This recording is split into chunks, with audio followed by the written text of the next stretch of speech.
And now, ladies and gentlemen, it's time for the Ray Shasho Show, brought to you by the Publicity Works Agency.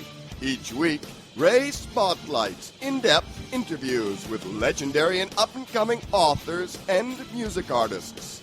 Ray also features the movers and the shakers of the music and publishing industries and suggests important methods for getting the most out of your public relations and marketing needs. Please welcome music journalist, author, and entrepreneur, Ray Shasho.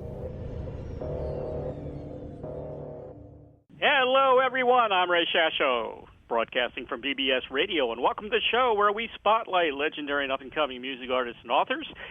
Brought to you by the Publicity Works Agency. Call us today at 941-877-1552 or visit www.publicityworksagency.com. Remember, we shine only when we make you shine. Ray Walker dropped out of school in 1955, moved to Centerville, Tennessee, where he helped to build a radio station, WHLP, worked with the local church, and became the youngest school principal in the history of Tennessee. He came back to college in 1956 and graduated June of 1957 with a BA degree in speech, music, Bible, and education. Worked for Werthan Bag Company during the summer. By that time, Ray and wife Marilyn's third child was on the way. Ray continued working for the local church and in the fall began teaching school in Davidson County Schools, where he was assistant principal, coach, and commanded a split 7th and 8th grade class. It was April 1958 now, and through a business call to David Lipscomb College, Ray was put in touch with the Jordanaires by his former choral director, and Gordon Stalker had called there just prior to Ray's call to see if the music department knew of a bass singer who might fit their requirements. When Ray spoke with the professor, he said to give them his name, which the professor did. Ray was called the afternoon, auditioned at 11 that evening, was called at the school the next day, and asked to go to Hollywood to do some recording. The school board let him off. He went, came home, and completed his school year of teaching and joined the Jordanaires officially June 1st of 1958. Since that time, while working with the Jordanaires, he had a successful daily morning show, Your Own Time, on the ABC channel in Nashville in 1976. Ray has done modeling, numerous radio, television, magazine, and newspaper commercials locally and nationally. He was also a deputy sheriff as a liaison between troubled youth and distraught families for 20-some years.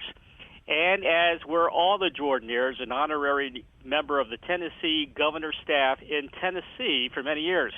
Among the accolades the group has received during his tenure with the Jordanaires is induction into the Country Music Hall of Fame, the NACMAI, which stands for North American Country Music Association International Hall of Fame, the Gospel Music Hall of Fame, Rockabilly Hall of Fame, Vocal Group Hall of Fame, and others. Ray was inducted into the Rockabilly Hall of Fame individually in 2013. He was also awarded the Avalon Award, the highest award given for contribution and accomplishment by his alma mater, David Lipscomb University, in 2005. It is estimated that Walker has been recorded on more than 200,000 songs, and including his professional recording with the Jordanaires, and is reservedly believed to be the most recorded voice in the history of music. Ray was the bass singer in the Jordanaires for 54 years and 345 days, while upon the passing of Gordon Stoker, March 27th, 2013, the Jordanaires as a group officially came to an end. Ray occasionally performs with country crooner Rodney McDowell and others in programs dedicated to the memory of Elvis Presley. Please welcome legendary bass singer for the Jordanaires, Ray Walker, to the Ray Shasho Show. Welcome, Ray. Well, that's all you need to say. I'll see you later. Bye. All right. Take care. Enjoy the day. Man, I'd forgotten about all that stuff. I'm so busy today. Well, that's why I'm here. You're a nosy little rascal. Yes, I am. You have to be. Yeah, Well, how are things in Nashville? Like I said earlier, the last time I went to Nashville, I met Boots Randolph at Printer's Alley, which was really cool. And things have changed since then. So what's new in Nashville right now? Well, there's so much going on right now, Ray. I couldn't bring you up. They're talking about a rail system because of the traffic here. They're talking about tied together buses on some of the routes. There's something going up, apartments and office buildings all over this county. It's unbelievable. There's always a detour sign somewhere. And Music Row is just filling up like crazy. That great little South Street Diner, the South Street Restaurant, that's been there for so many years, you can't even see it from Broadway now because of the apartments and the office. Is it Earl Tubbs'? Didn't he have like a record store or something over there? Is that still there? Where's that? The Earl Tubbs. Didn't he have like a record store downtown Nashville?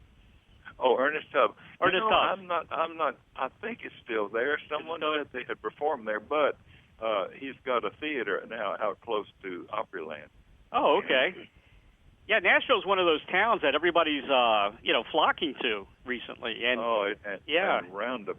and in the suburbs, they're having meetings all over this area of Tennessee, trying to get codes changed. Don't move them in here. That's too many. The buildings will be tall. You'll follow my house. It's unbelievable. And the traffic will block up on 40 West, 40 East, and 65 North and South for 5 to 20 miles. Well, it's a great town. We used to love visiting Opryland and the hotel, the Opryland Hotel, which is one of the most beautiful hotels around, Well, if you haven't been here lately, you're going to be stunned. It's prettier than ever. Well, I need to go, definitely. That's going to be my my next trip, I think. Yeah. I recently interviewed Susie Quattro, and she sends her love, by the way. You sang with her. I hope she listens to your show because she's a mess. I just love Susie Z. We were recording with her one time, and she had quite a few friends there. Oh, really? And they were in the control room, not where we were. We're in the studio trying to figure stuff, and every time the engineer would speak to us, it was all that stuff. And I said, we couldn't hear you, so he'd tell him to be quiet. Finally, I said, I'm sorry, but will all of your friends leave the control room? We cannot hear what we're supposed to do. Bye-bye now. It's funny. And she broke up.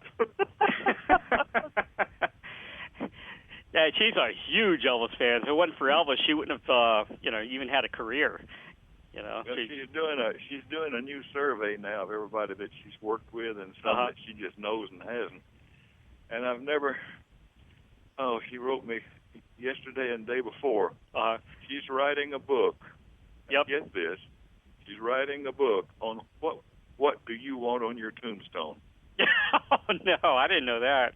Yeah, and so I wrote, I said, I'm not going to have a tombstone. I'm not even going to have a funeral if I can help it. I just want to be put in the wall in my mausoleum. I bought the very first mausoleum that went for sale. And back in those days, in 59 or so, you couldn't advertise mausoleums and funeral homes. It was against the people's desires. So, but I did the first on-camera TV ad for Woodlawn Cemeteries with one of my little boys playing in the creek right below where they built it. How about that, huh? And the thing that sold me on it was a friend of mine was the salesman. And I didn't know whether I wanted a mausoleum or not. People thought it was just old world and stuff, against religion. Yeah. But he said one thing, and I said, I'll take it. He said, in this building that they're going to build right now, the one that you'll be buying your mausoleum in if you buy it, we can put as many people in that building as it would take in 5 acres. I said, you mean 5 acres of good ground? And yes, I'll take it. Anytime you can save the good earth, that's good. Yeah. So they use that, and I'm still the number one mausoleum person and not in it yet. How about that, huh? Yeah. I got in it one time to eat, but I couldn't sit up, so I got out. I'm lying. That's a lie. I didn't do that. Being the bass man in a singing group is pretty great because, you really get noticed easily, don't you? Well, yeah, you do in a way, but when I came to the Jordanaires, I had 5 octaves. Right. And if I really practiced now, I could get the 5 back, but I got around 4.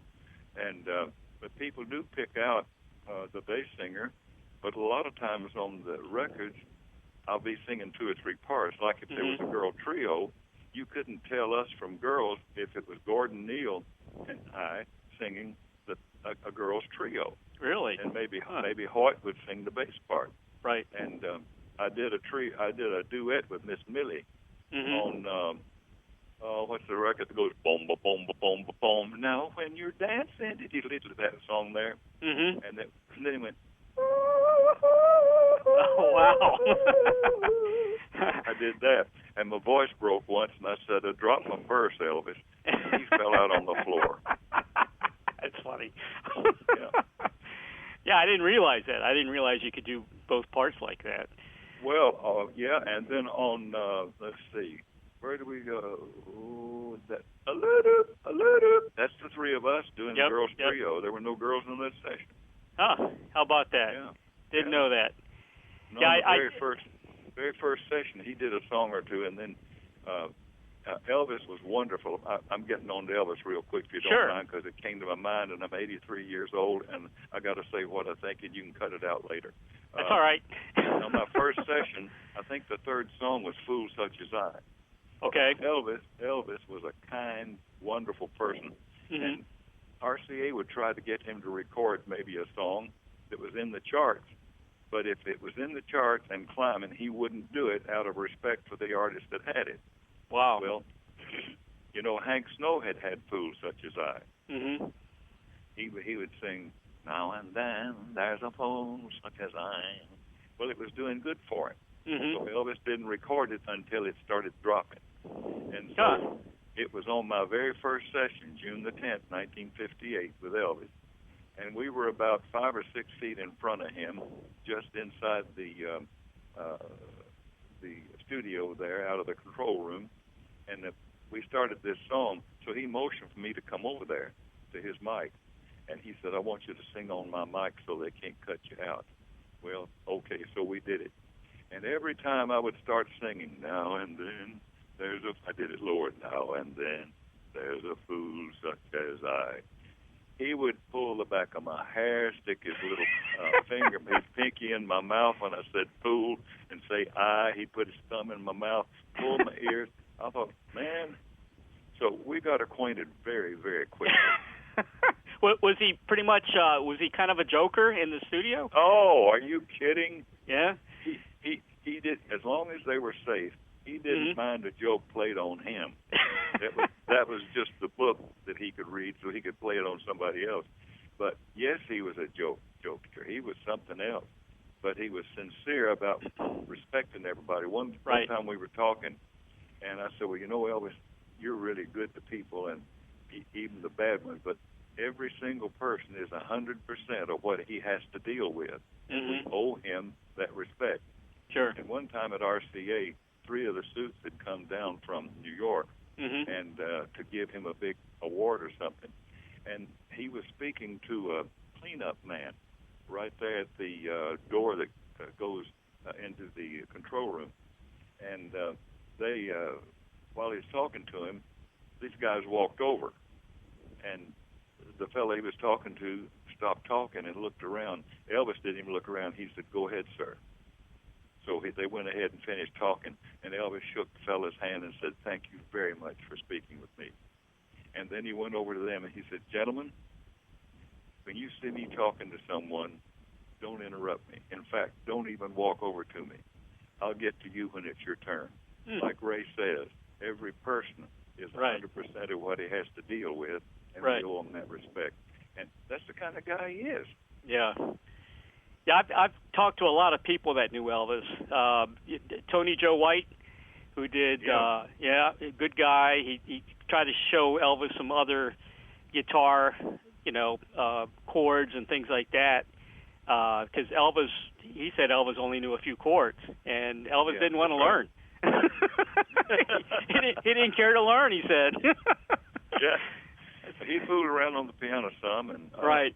There's a good story about that and how great thou art. But if anybody's ever listened to George Klein, they've heard that 100 times. I love that boy. That George is something else. You also did, one of your first sessions with Elvis was A Big Hunk of Love, right? Yeah, Hunk of Love. Hunk of Love, yeah. Yeah. And Elvis couldn't hit the high note on the word Tonight on one of the songs, and you actually, that was later on. That was Surrender. Yeah, you actually helped him hit that note, right? Yeah. Yeah, and don't interrupt, because I'm going to give, especially the men out there. Now the ladies don't usually need this, but men do sometimes. But right. I'm going to give you a voice lesson that'll save them $6,500 talking to a teacher. He had just finished doing that song several times, and he said, "Fellas, take a break." We were at RCAB, and he came over to me and he said, Ray, you teach voice, don't you? I said, well, sometimes. What do you need? He said, well, I want to go up real high on Tonight, and I can tell I can't hit it. I said, oh, come on. The ooh and the ahs are the hardest one to hit. So I took him into the plug-in room behind the control room where they had all of the plugs from the different machines. Right. And closed the door. I said, can you throw up? He said, what? I said, stop your laughing, Presley. I said, we don't have a lot of time. He said, Ray, we've got as much time as I want. I said, well, can you retch like you're going to vomit, like this?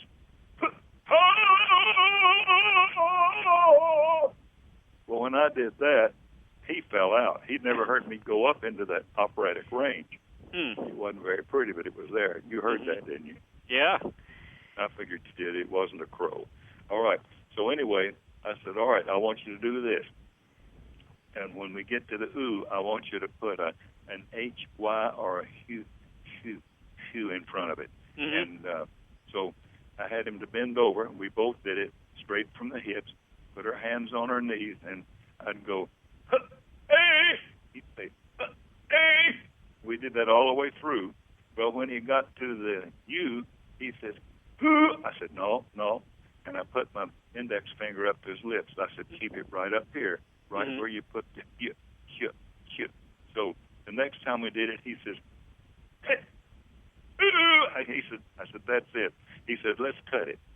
So he went on out, and they sent me all of the tags, all of the, we had the splice tape at that time, and they sent me the outtakes of where voice would crack, and he'd just break up. He was funny, laughing himself. Well, now here's another thing that's going to help some men especially. Elvis knows about this, but I didn't tell him this. I said, if you want to make your voice what it should be, in your baritone and placement where you need to sing, imitate a cow. And this guy said, you mean say moo? I said, cows don't say moo. We say cows say moo. I said, like this, go.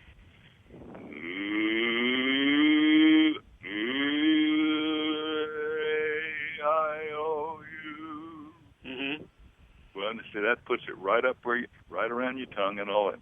Let me hear you do it. Imitate a cow. Come on, chicken. That's next. Moo. All right, now just don't put your M on it. Go. Oh. Now straighten out and turn it into a tone when you get to the top of your note. Listen. Do it.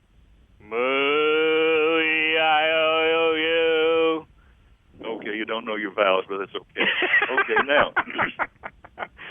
now if you want to work on your falsetto, imitate a chicken that's just laid the best egg she's ever going to lay. You do this.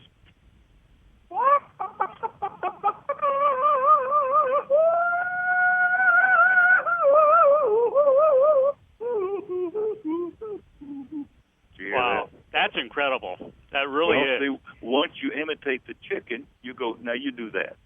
I don't know if I can do that. You just imitate. Listen, you've been a chicken all your life. Now sound like one. Go ahead. Well, do it again so I can... Well, have you ever heard a hen cackle? Yeah. Well, go. Just do that? Okay. Do it.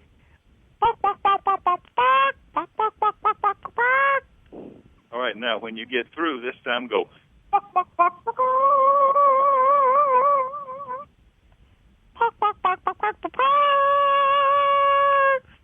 You sound just like me. You're wonderful.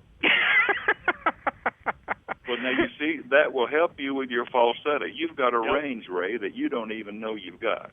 Interesting. Yeah. Now, one thing I didn't tell him, I told one guy this. He wanted to know how he could lower his voice some. I said, well, like a yawn. Go with a yawn. Go.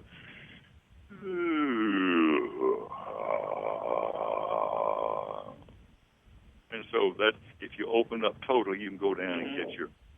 Let me tell you a quick cute story about bass singer, not DJ. He's the drummer. By the way, he's okay now. He's doing really, really well. Oh, good.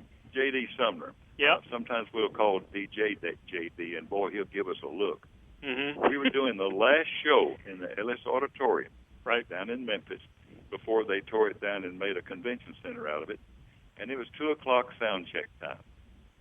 So we were on the stage, and I was kind of stage front, and the little director out there said, Ray, J.D. Sumner was sitting about 5 feet from him, maybe 6, in a chair, all leaned back. He always relaxed in a chair like it was a lounge. And the little director said, Ray, said, we're short on equipment. You and J.D. are going to have to share a mic. I said, right. So I turned to J.D. I said, I tell you what, J.D., I'll go, ooh, and you take it from there. But he says, Ray, those 7 years I was with Elvis. I said, it was 5 years. He said, yo, those 5 years. They've been lying about it the whole time. That those 5 years I was with Elvis, I never got to sing bass.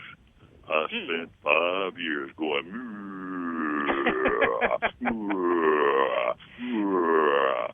I said, yeah, but can you do this?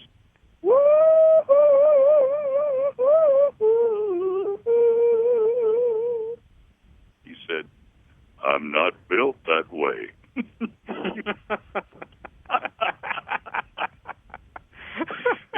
He was funny. I introduced myself one time at a president's luncheon down at Graceland.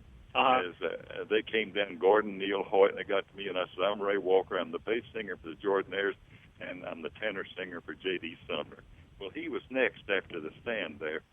He liked that. Well, the next time he introduced me as his tenor, and I said, get off my line, jerk. Man, you got an incredible range. It's amazing. It really is. Well, I tell you what, it's like running the 100-yard dash. Yeah. On my 65th birthday, I was in Vegas, and I ran my 100-yard dash in 10.98. And really? I still do it in 11 days. It takes me about 11 days to do the 100-yard dash now.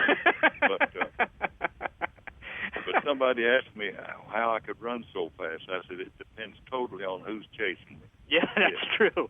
That's true. Well, that's the definition of how you make your life. It's the necessities. If it's necessary to outrun somebody, outrun them. If it's necessary to fix some food, find a way to fix it. Right. Okay, what's next?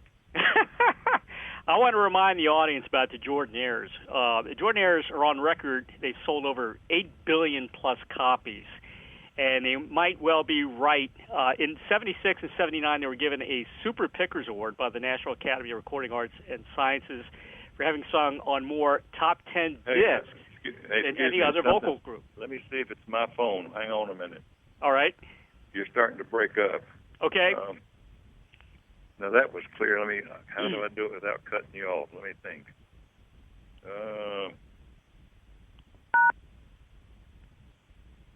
No. Just like me, I still got a full battery. Okay. we'll see if this is clear or not. In November '84, they were honored with the CMA Masters Award for their lifetime contributions to music.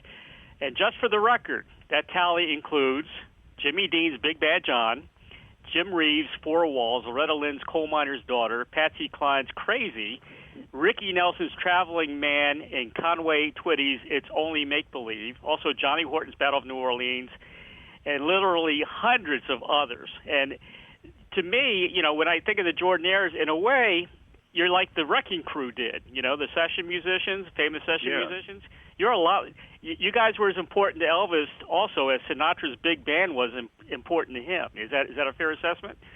Well, Elvis, bless his heart, we were working at Paramount and doing a soundtrack, and we broke for lunch, which he rarely did, but they broke for lunch because it was a union rule. Right. And there was a ramp we had to walk up, so he started walking up the ramp, and he called us over to him. He said, "Fellas, I just want you to know something. I know that if there hadn't been a you, there wouldn't have been a me." Wow. That's the finest thing. He bless his heart, and he almost got too sentimental about it. Just a great fella. He didn't compete with anybody. He didn't worry about things. He tried to have a good time because he was under so much pressure. Yeah. Just unbelievable. Remember in 1970, you guys, he came back to Nashville after a tour to fix some overdubs, to fix some backing vocals on a country album, and you guys were there recording live with him on in the RCA Studio A or something like that, and he was so happy to see you. He was just like... Well, we didn't record. He had already recorded. We were replacing the group that was on there. Okay. And so he was in the control room. He didn't have to sing that day. Now, he may have put his voice more on later, but when I came in the back door, I was the first one there. It was a real bright, sunny day. And when I came into the back door, which was 150, 160 feet away from where he was, that Studio A was the only time we ever worked with him there. All of a sudden, I hadn't gotten but about a third of the way down there till this flash came, and he picked me up and swung me around in a circle. And he said, "I'm so glad to see you. Are the other guys coming?" I said, "Oh, yeah, they'll be here." Well, we went on in the control room, and in the control room, on the ground floor, on the floor level, there was a sofa and things, and then the recording stuff was up 2 steps with a fence, so the people that was observing can't get up around the control stuff. Right. Well, Elvis, they told me later, said, "Ray, you should have seen Elvis. He was sitting backwards on a chair, one of these folding chairs, leaning on it with his chin." He said, "When he saw you come in that back door, he jumped over the chair, jumped over this railing, and burst through both doors." He said they were both open at one time. It was so fast. I said, "Well, he nearly scared me. I almost had to go to the bathroom." Yeah, I guess you guys were a family. You were pretty much like family to Elvis. Well, better than family. We were friends. Yeah. And, right. One time I told him, because I try never to step out of my place, and I didn't realize how close I think we were mentally anyway on some things. But Jesus said, and I told him this one time, Jesus said, "There is a friend who sticketh closer than a brother." And the reason for that is the friend doesn't have the family ties to interfere. Right. You see? Yep. So that's kind of the way we were. We didn't interfere with him, and he figured everybody on his recording sessions was a star. Every single person. If they hadn't been a star, they wouldn't have been there. Right. And he was just kind. I never heard him. What was a typical day at the recording studio? I know he joked around a lot, but was there any kind of criticism about the Jordanaires, or any did he ever say anything that? I just told you no. He never criticized anybody. Right. If he wanted to change something, and he was so easy to work with. If you yourself were easy to work with, that some people may not have understood that he was that open. Right. But it depends on the mentality of the people that are working with him as to how they see life. Mm-hmm. And if they look at him and think, it's Elvis, well, they can be in trouble because he never thought, it's Elvis. He never thought that. Yeah. One of the cutest stories about that, when he was going to cut Guitar Man, he said, you think Jerry Reed would come play on this? Mm-hmm. He said, we'll call and find out. But Jerry was out fishing. So he left and he came on in. And if you're familiar with RCAB, the door coming from the control room out into the studio, right. There were some chairs sitting with the back right there next to the glass. And Jerry sat down and got his guitar. He spoke to Elvis, and Elvis was standing like right at him, like to his left knee, about a foot away is all, and listened to him. So Jerry started to play, and he fouled up. Then he looked up at Elvis, and he looked back down again and started doing his intro again, and he made a mistake. He looked up at Elvis again. So he did it a third time, and he messed up, and he looked up at Elvis, and he said, God, you're handsome.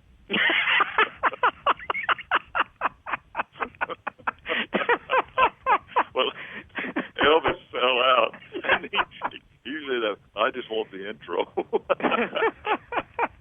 That's hilarious. I love Jerry Reed. I always did like Jerry Reed, Yeah, Jerry Reed, he was always so self-effacing. He assumed that, for some reason, well, let me tell you a little story. Mm-hmm. We gave his wife, little Prissy Hubbard, what a singer that girl was. Oh, Lord have mercy. We gave her first job when she came to Nashville. They came from Atlanta. And so we've been working with her for a good while, and she said, pulled me off. She said, Ray, Jerry says there's too big a clique here, and he's going to take us back to Atlanta. He's going to get out of Nashville. She said, and Chet Atkins has been calling him off and on for 2 or 3 weeks. Yep. And he says that Chet doesn't really want him over there. She said, would you talk to him? I said, yeah. So I took him over to a hamburger place there on 19th and Broad, and we got a little something and went to the little back two-seat booth, and I said, I'm going to get straight to it. Prissy tells me that Chet Atkins has been calling you. Oh, yeah, that's old. I said, wait a minute, you don't interrupt me. I said, you say Chet has called you and wanted you to come see him? He said, yeah. And you haven't done it? He said, no. I said, you got a yellow streak down you the size of your back. Come on. So we left our food, and I took him over to RCAA upstairs where Chet's office was. Walked in, and the secretary said, may I help you? I said, I'm Ray Walker with the Jordanaires, and this is Jerry Reed. Chet's been trying to get a hold of him. She said, I know. I said, well, tell Chet to get out here. He's about to bolt. And so Chet came out, took him into his office, and immediately put him on his shows with Floyd Kramer and Boots Randolph and Chet Atkins. Isn't that wonderful? You never realize what you do till you do it, buddy. Exactly. Chet Atkins, I mean, I interview a lot of legendary rock stars, and they all mention Chet Atkins as one of their inspirations. He was such a great picker, great guitar player. He had his touch. Yes, he did. You remember Hank Garland? Yeah. What a sweetheart he was, but he had a temper. Wow, I don't think he didn't have a temper. And if he started to get angry, Grady Martin would just get up and walk off. But you rarely saw it because, that boy could play. We were working with an out-of-town producer. I won't identify the town that he came from because it's a highly tight-fisted town. But he had written all the arrangements. Ours were terrible. So we went ahead and worked with it. We did the best we could. Well, he had written Hank's guitar part. Well, Hank would implement some. So he came out and he said, Mr. Garland, please play what I wrote. He went back in the control room. We went on a little bit. He came out and said, Mr. Garland, I ask you, please play just what I wrote. He went back in the control room. Well, Grady started getting kind of and we started getting uh-oh. He came out the third time and he said, "Mr. Garland, can you not play what I wrote?" Grady Martin just got up and left the room. He says, "Oh, Lord." So Hank's face turned blood red. Really? And he set his guitar down, and he leaned back in his chair. He said, "Can you write what I play?"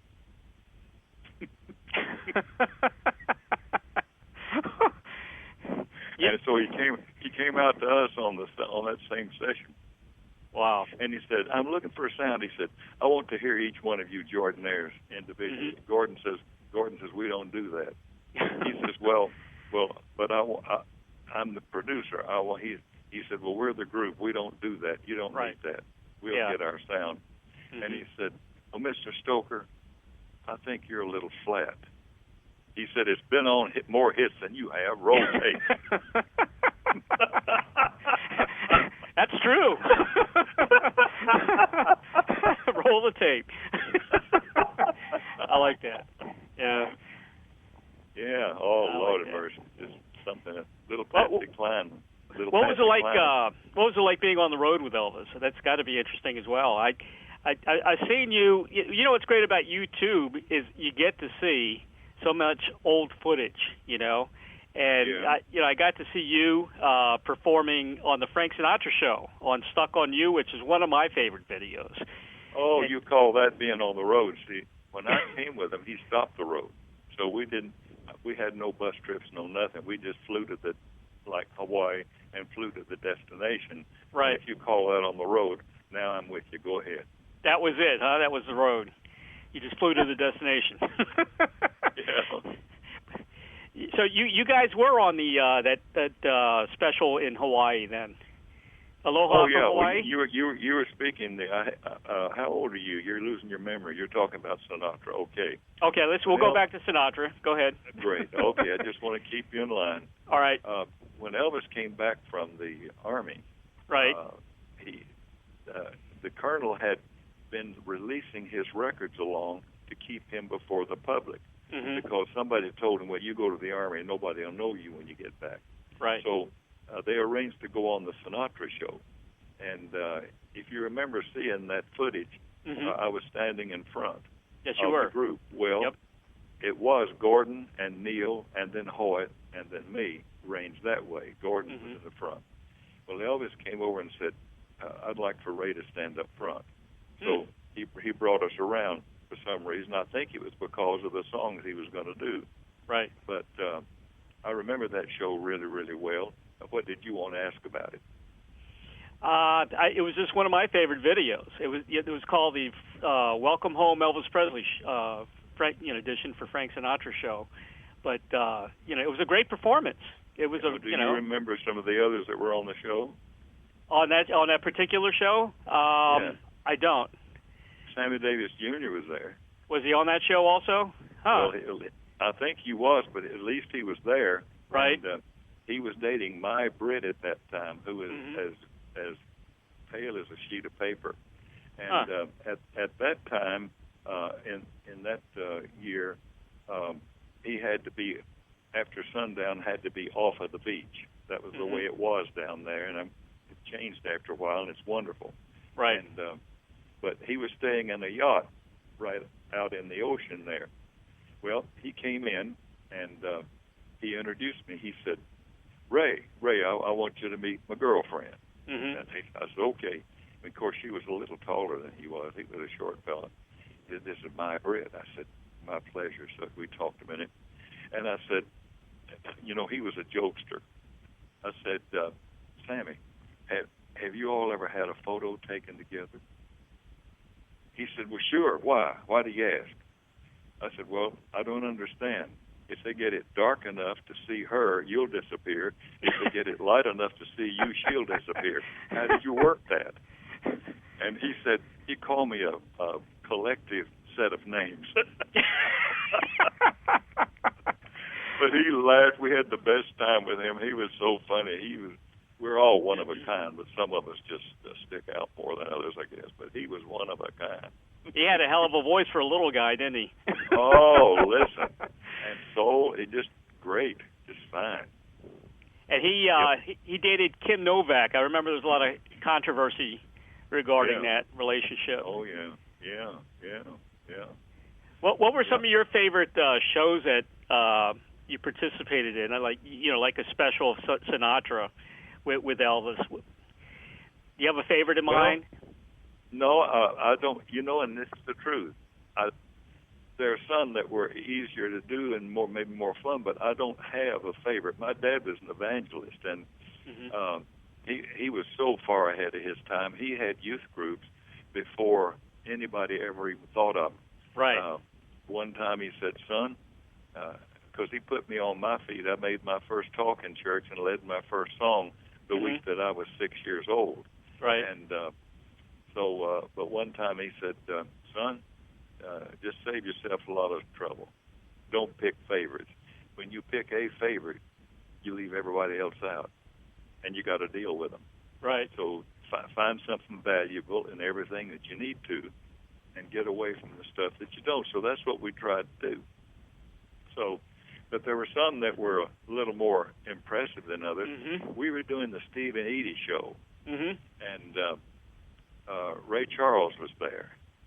And he was sitting out on stage, and it was in rehearsal time, and he was playing with the piano. Well, I walked up to him and spoke to him. He says, hey. He says, no, and now I can't even think of my friend's name. He owned it. Well, I'll skip that story. Anyway, if I think of, I've never been good with names, Ray. I go with descriptions. And if I saw you, I'd probably have another name for you. Well, I'm easy because we both have the same name. hey, no advertisements on this show. You got to tell the story about Anyway, you're interrupting an old man. Be quiet. All right, go ahead. So the show started. Right. They're having a warning now about something that's over. There you go. And so we were on the show. So Ray was doing his part. Well, he had just had a new 33 release, big album. And he was noodling. He asked the audience, he said, "Have you seen my new album?" They all applauded. He said, "How do you like the cover?" He said, "Did you see those beautiful girls?"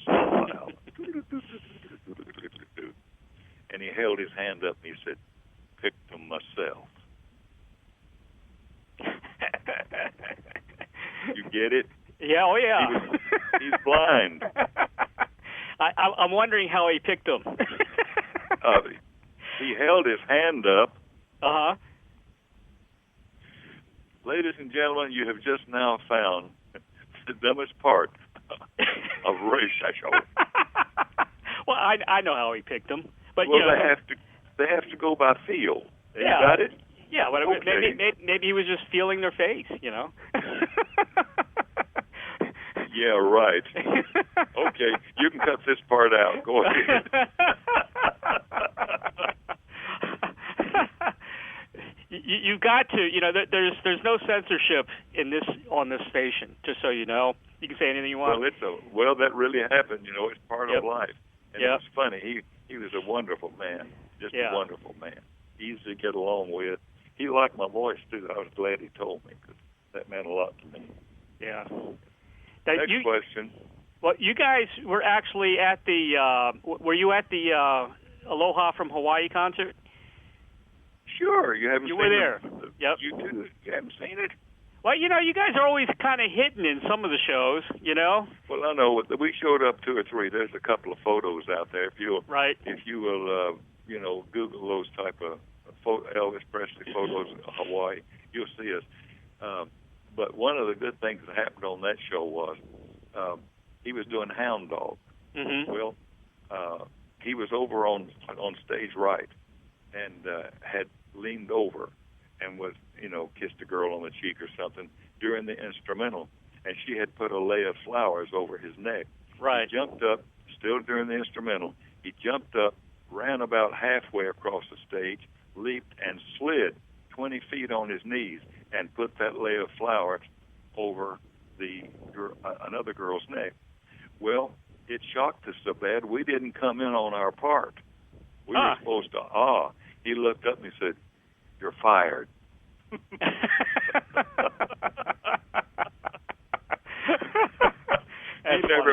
He never missed a trick, old buddy. I'm telling you.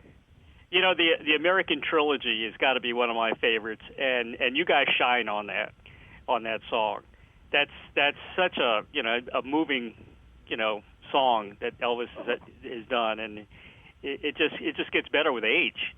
You know? Oh yeah. Yep, and of course, it does.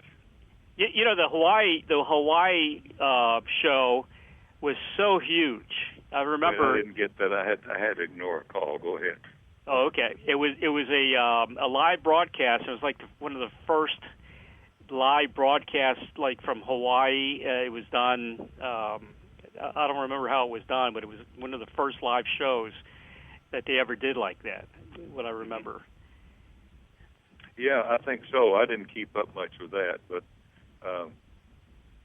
I didn't know whether it was or wasn't. I just had to. Did you hear the beep, beep, beep? Yes. Okay, well, that was a call. That's my second son. Oh, okay. Calling in. Go ahead. You'll call me back.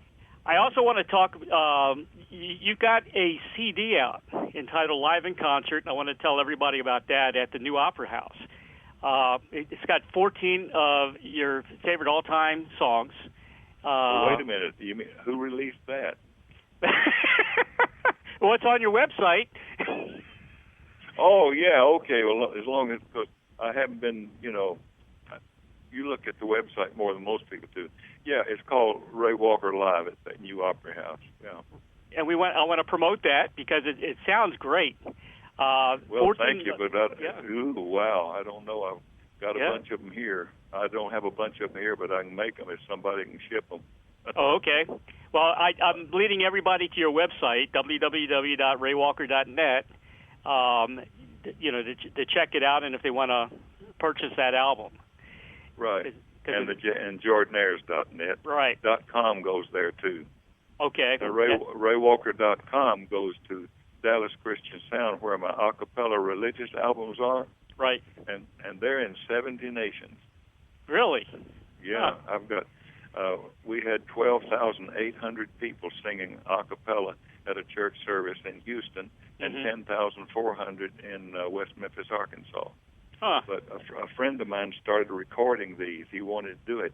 I said, as long as it'll do the church some good, go ahead. So sure. He's got my religious stuff free and easy. I think everyone knew Elvis was really connected to gospel music. I think, I want to say it's almost was his favorite genre to sing. Yeah. And you guys did some singing at Graceland with him, doing some gospel stuff, right? I'm not sure that we ever recorded it, but we would sit around the piano and sing. Yeah, that's pretty good. Yeah. What was it like hanging out at Graceland with Elvis? Well, it's like being at home with him coming to see you. Yeah. He liked to make changes, and he liked us to tell him it looked good or didn't look good or whatever. And one time we were coming down there to rehearse with him, and we walked in the front door. He was sitting on the up about 5 steps up the steps there. Well, we looked up because you couldn't help but look up. We almost hit it on our head. He had put a Las Vegas glitter ball was spinning in the main hallway. And when we looked up, our faces dropped. He just died laughing. He thought that was funny.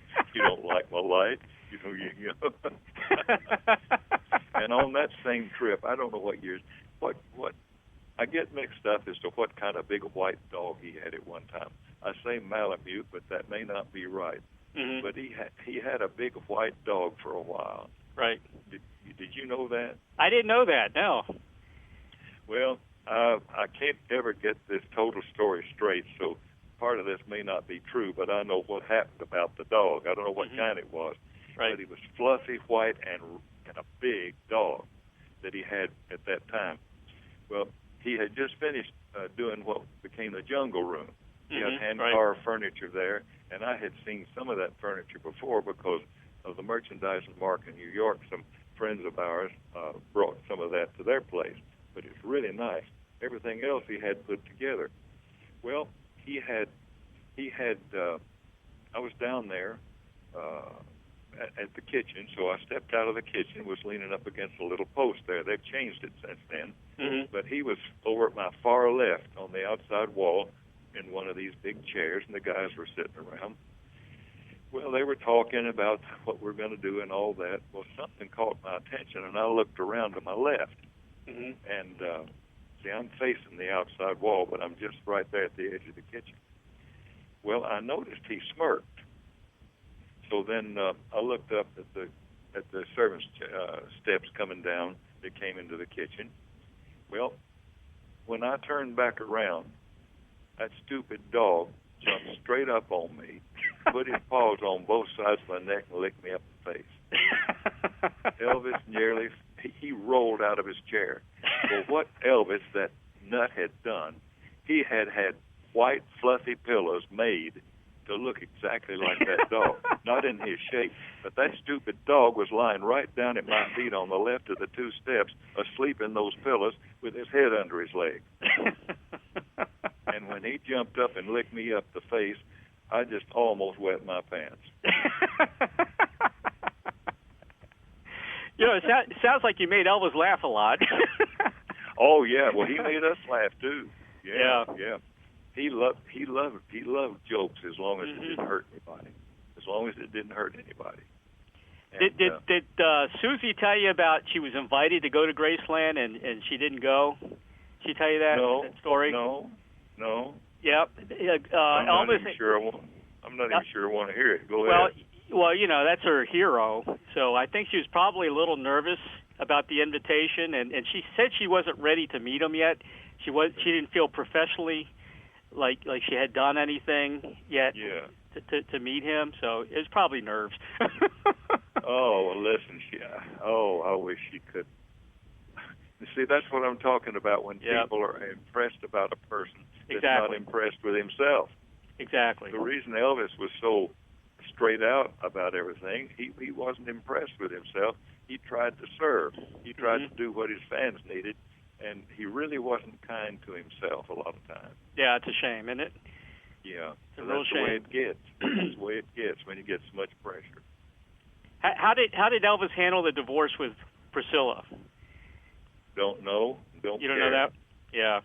I just know that we were down at Graceland one time, and we were I think it was 1989 or 90 something. Right. I don't know the date, but she told me that toward the end there for the last year or so that Elvis would call her several times a day and just talk a long time. He never wanted to do anything without asking her about it first. Really? Listen, let me tell you something. Priscilla and that little old girl, Lord have mercy, they're good people. And Priscilla is a smart woman. Yep. She's not only beautiful, she is smart. And the moguls in Memphis, this is a story I got. It was a hearsay story, but it came pretty straight. Wanted a meeting with her, the ones that ran Memphis, Tennessee. Right. And they had always kind of put Presley down. They thought it wasn't at very first in 57, 58, 59, 60. It wasn't the reputation we want to get here in Memphis. So they've been kind of standoffish. But after 77, they asked her to come, and she had her attorney there with her, so I understood. And Priscilla, if this isn't right, you can call me and spank me. I'd enjoy that. And so they had the meeting, and they said, Miss Presley, we have some papers here we'd like you to sign. We want to make Graceland public domain because it's meant so much to this city. And they handed papers. She didn't even pick up the papers, so I understood. She said, gentlemen, Graceland stays with Lisa. This is my attorney. You talk to him. Good day. And she left. I think that's great. She saved it. And what a place it is now. Did you see the new hotel that she took the whoever it was took around and showed what a hotel that is. I heard about it. Yeah. Yeah. I need to come to Memphis. I've never been to Graceland. My wife has, but I've never been there yet. Yeah. What do you think about the Colonel? Have you talked to the Colonel much? Not lately. Well, yeah, he's gone, but I knew that. I'm not that dumb. Well, I tell you what, the Colonel was a straight shooter. Right. And, right. He was partners back in those days with Hank Snow, Mm-hmm. Exactly. And, but now let's see, who wrote Heartbreak Hotel? I can't ever remember that sweet woman's name. Her house is right out here.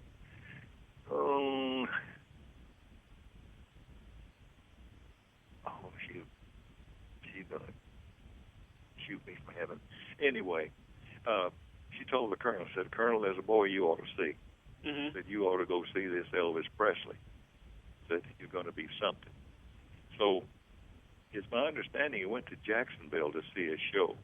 But he told Hank, I'm going down to look out this person. But Hank came to the Colonel, and he said, Colonel, there's a boy we might ought to see here. Eddie Arnold and I came out of my audience. They'll put this fellow named Elvis Presley on first, and when he leaves the stage, most of the audience tries to leave with him and find him. Well, see, and Hank had moving on and everything at that time, and Eddie Arnold had big things. Mm-hmm. So anyway, Colonel didn't think much of that until, and I almost had her name. She said, you ought to check this boy out. So he told Hank, I'm going down there and look at this boy. So he came back, and Hank said, well, Colonel, did we get him? He said, what do you mean we?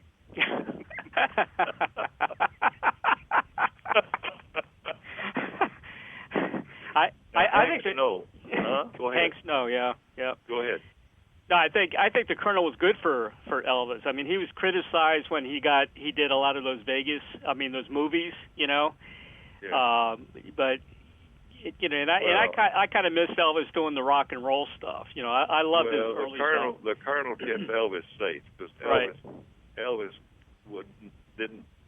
he wasn't a corporate individual, right? And the Colonel wasn't going to take any foolishness. Mm-hmm. I agree. He was there for Elvis's and his own good, and Elvis was very open with him, and they had a good relationship. Yep, I think so. Yeah. Heartbreak Hotel, was that Mae Boren Axton? Yes, Mae Axton. Bless your heart. Mae Axton. Right. Let me write that down somewhere. I just love her. I think it was also written by Tommy Durden. I think they might have both collaborated on that. Yeah, I never heard of him. Let me put Mae Axton. Yeah, I love, and we worked with Hoyt. Mm-hmm. Hoyt Axton. Oh, I love Hoyt Axton. He was incredible. Oh yeah, he's easy to work with. Mm-hmm. Yeah. And of course, let me tell you a quick story about Hank Snow. Okay. And we never knew whether he was serious about this or not. Mm-hmm. It's Saturday night before Mother's Day, the next day. And one thing about Hank Snow, he left nothing to chance. He rehearsed his whole show every time, same songs, every time he performed. Even at the Opry, 15 minutes, he'd do his 3 or 4 songs. You could hear him rehearsing back in the dressing room. Well, after he did this show, they had sung the song M-O-T-H-A-R. M is for the many things, And so at the end of his show, he said, thank you very much, ladies and gentlemen, for listening to Hank Snow and the Rainbow Ranch Boys. I hope you enjoyed our dedication to Papa when we sang M-O-T-H-E-R. Tune in next week. We'll be singing a dedication to fathers. We'll be singing Farther Along. Good night. Well, Farther Along is a gospel song. Mm-hmm. And did and tried the people's mouths dropped open. Huh. You there? And we didn't know whether he was serious or not because he had a dry sense of humor that was unbelievable. Right. Yeah. You sure want to know that, didn't you? You're incredible with voices, man. You could have done a lot of... Have you done voiceovers or anything like that? Oh, I've done some commercials and all, but one thing I never have had a goal except my daddy said, do everything the day that comes before you. Right. It'll lead you the right way. And I've never filled out a job app in my life. There's always been something there. It's amazing. And, that moved me up. One thing a fella told me I ought to try to do, and I hadn't thought of it, was do cartoon voiceover. Oh, you'd be great at cartoons. Oh, and being tied down a little now and not traveling as much, we have a little medical situation in the family, and right. I don't go without her, and I just don't. Health is good, but we're staying really close now. I'm right. trying to stay under the radar. Thanks for asking for this, Joker. but anyway, yeah. But I'd like to try that because I hear these voices, and I can do some of those. You know. Oh, definitely. Yeah. Yeah. Yep. Another guy that I admired a lot that you worked with in another YouTube video was Lonesome Town back in '85 with Ricky Nelson. You were on that video, and I loved Ricky Nelson. To me, he was kind of close to, being like Elvis in a way, because he started young as well and had that charisma. Sure. Yeah. And, several record companies turned him down when they didn't think he sang well enough. Really? And you talk about dumb. His family had a network show. He could have crowed like a rooster and sold records. That was a great show. Yeah. And then when somebody pointed out, he finally went to the right man, and he got it. And Rick is just a great kid, and his two sons. My goodness, they're great. That little daughter of his. And Sam, we worked with Sam not long ago too, and he sounds just like his daddy. Really? Good people, Good people is right. Ozzie and Harriet were wonderful, but Ozzie was a lot like my father-in-law. Same kind of attitude, laid back attitude. So. Well, he could read. He read 6,000 words a minute. Yeah, I think I heard that. He had a doctorate in letters.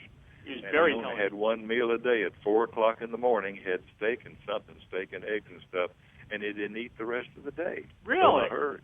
Yeah. We were doing Rio Bravo. We were doing the song where we were doing a girls trio like The Wind Up Real High. And I can't remember the song it was on, but it was way up like that. And so Ozzie and Harriet were there, and David was there, and Rick was there in the control room. And so Ozzie said, fellas, did you hear on the end there where the bass man put his thumb on his string before it finished the decay? Can you all do something about that? And, of course, I'm new.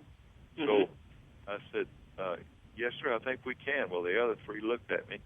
I said, I told the engineer, I said, I can't remember his name, Bobby or Sonny. And I said, when I give you the signal, turn up the echo. Give me this mic over here and turn up the echo on the trio. Turn it way up. He said, okay. So we got to the end of the song, and I was going,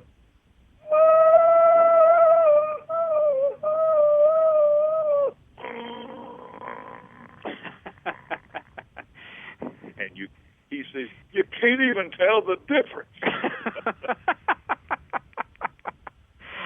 So I became the bass guitar, and when he hit that echo, it let my part on the top, the girls' part, just flow right under that echo, and they were able to do that.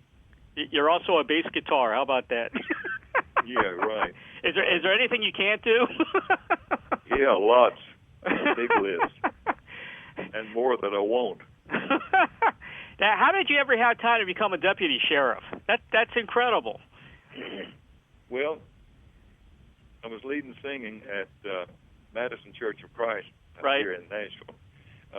I was going to tell you a little story about that connected to the Opryland show. Okay. I still hold the record. And remind me, we're going to talk about deputy. Okay. But I hold the record for filling the Opry fastest of anybody. Really? With no ads. It made the paper. And because we sent out 1,700 letters and sold 4,425 tickets plus by return mail. Well, somebody was going into the one of the other studios out there, and they said, man, I could hardly get in. So the traffic was backed up for like 3 or 4 miles. And I got there and said, the Ray Walker Show. He said, what were you doing? I said, well, I was just doing a show there. And so somebody said, you mean you sold over 4,000 tickets by return mail with no ads? I said, how on earth did you do that? You're a bass singer for a quartet. I said, well, we have 5,250 members where I lead singing. Well, my wife and I, my daddy used to tell us, he said, if someone knocks on your door, it might be bad, it might be good, but it could be an angel unawares. Yep. And you need to answer your door unless you can see a reason not to. Right. So my wife and I had our first foster son from a lady had died, and they were with an alcoholic father. There were 4 little boys, and we got our first foster son when my wife was pregnant with our first child. She was about 6 months pregnant. Well, over the years, it turned into 35 foster kids that we had at different times. We didn't raise them all. But at one time, with our 3 in diapers, she had 2 children. She had 5 in diapers at once. She did 60 loads of wash one week. But that's when you had to wash the diapers, you know. Yeah, oh yeah. Pin them on. Yep. That little girl, she's unbelievable. My little wife is, we met at 14, started dating at 15, and then she had to go back to Detroit. Her dad worked for GM, and they had come down for a family situation there in Jacksonville, Florida. We wrote for a year, but got separated. When I came to Lipscomb College, in 1952, just before the Christmas, New Year holidays, I was sitting at a desk with my roommate, and I said, well, I've just got to know where she is. He said, who, that Dufresne girl? Her name was Dufresne. Right. I said, yeah. He said, well, I'm tired of hearing about her. Where was she last time you heard? I said, somewhere in Detroit. He said, well, there's a boy in my Bible class in Detroit. I said, would you send him around? Now, my roommate's test was from 1 to 3. It's a Friday. Right. Mine was from 3 to 5. We had 1 student from Detroit out of 2,200 students at David Lipscomb College. As I was locking my door to go to my test, these feet came down the hall. This fellow with big round black eyes said, you want to see me? I said, I don't know. Who are you? He's some Chuck Black, Detroit. I said, oh, Gary sent you? He said, yeah. I said, do you know Marilyn Dufresne? He said, yeah, she goes to church where Daddy preaches. There were 52 churches she could have gone to. Oh, my goodness. Now, Ray, my whole life has been that way. And you talk about insight. That girl, she's had to protect the family. We helped with the prisoners. She's strong. She sewed. She quilted. She made matching clothes for the 3 boys. And then even with those 6 and 7 children in the house, we had 6 of our own before the first one turned 8. Right. That little girl just did everything. One time, she took them camping. Took the older daughter and somebody camping, and she had stuff out on the redwood table at one of these parks out here, state parks, and was putting up the tent. My daughter said, Mama, look. She turned around, and a mother bear was on the other side of that redwood table and had picked up the chocolate milk mix. Right. And Marilyn walked over, slapped that bear's hand, grabbed that milk, and said, you don't take food out of my family's mouth. Now get back in the woods where you belong. And that stupid bear didn't even get down on all fours. She walked back into the woods on her hind legs. That is so funny. But my little wife is so strong, and yet she is so gentle and so sweet. She is the best person I've ever known in my entire life. Just wonderful. Okay, now back to Sheriff. Well, you've been married since 1954, and then I want to get this straight. You have 6 children. Is it 15 grandchildren and 13 great-grandchildren? Is that right? Yeah, if there's not another one on the way. And a sad thing, our first foster son passed away 2 weeks really? ago. I'm sorry to hear that. He had a medical condition, and he died. Bless his heart. Well, now, we were doing so much of this work, one time, like the first kid we got, Right. they were hiding in the caves over here close to the ballpark. Uh-huh. And I had to go into a cave. It was right downtown on the riverbank. We got him out. Well, the right-hand man to the sheriff at that time went to Madison Church, and he told him what we were doing. He said, I've heard about that. He said, he's going to get himself killed. He said, I want to see him. So he took me down there to see the sheriff, and he said, Ray, he said, I know all the work you and your wife are doing. He said, you're liable to get yourself killed, but I'm going to deputize you. He says, I may not be the sage of life, but I can bury you. Oh, jeez. And so I was a deputy. I still have the badge for 17 years. Still have the badge, huh? I still have the badge. I showed it to Elvis. You'd have seen his face. That's before he had one. And of course, Elvis did a little work with the FBI or something, right? I remember a picture with him and Nixon at the White House. Yeah, we did a movie that had that scene in it. That was right. That was supposed to be funny. Did you ever see that little movie? I never saw it. Which one? Well, he was dressed in full stage regalia. Okay. And was in a cab. He went to Washington on his own. The guys didn't know he's going, so I heard.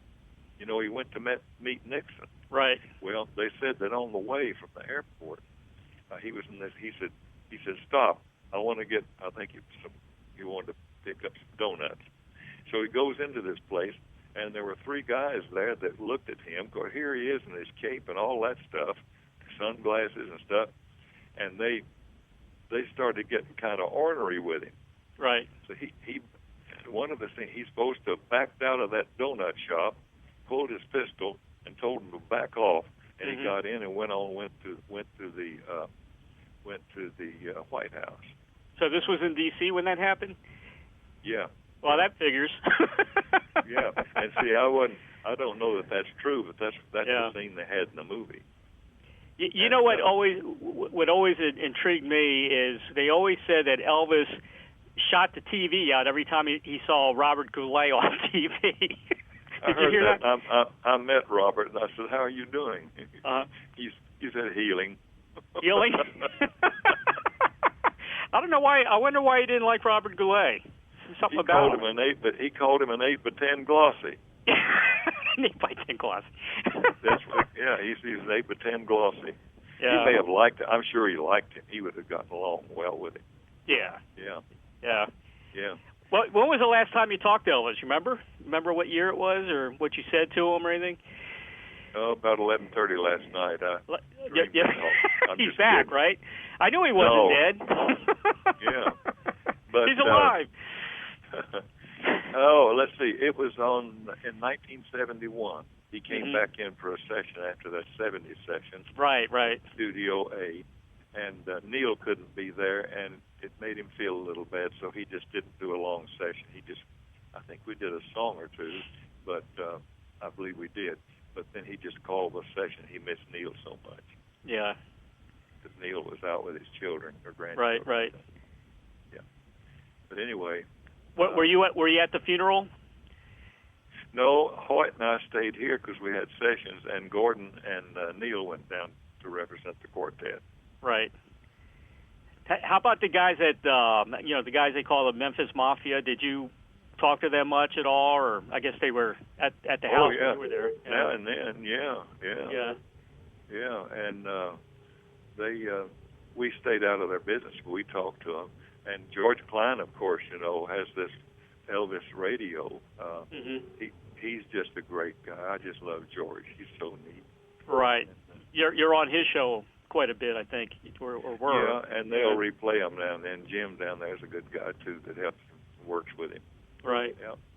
Ray, here's a final question for you. This is a question that I ask everyone that I interview. If you had a Field of Dreams wish, like the movie, to sing with anyone from the past or present, who would that be?